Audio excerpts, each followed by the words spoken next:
नमस्कारं। बालः सः अपि जीवनं साधना भवितुं शक्नोति। स्मरसि किम्?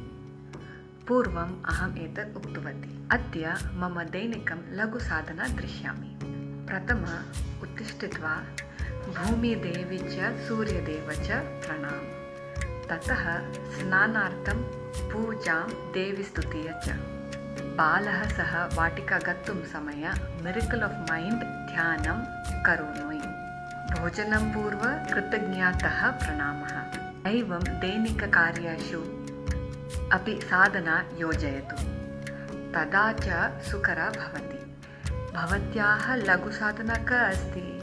मम वदतु। प्रणाम।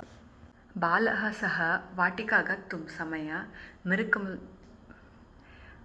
भवत्याः लघुसाधना का अस्ति? मम वदतु। प्रणाम।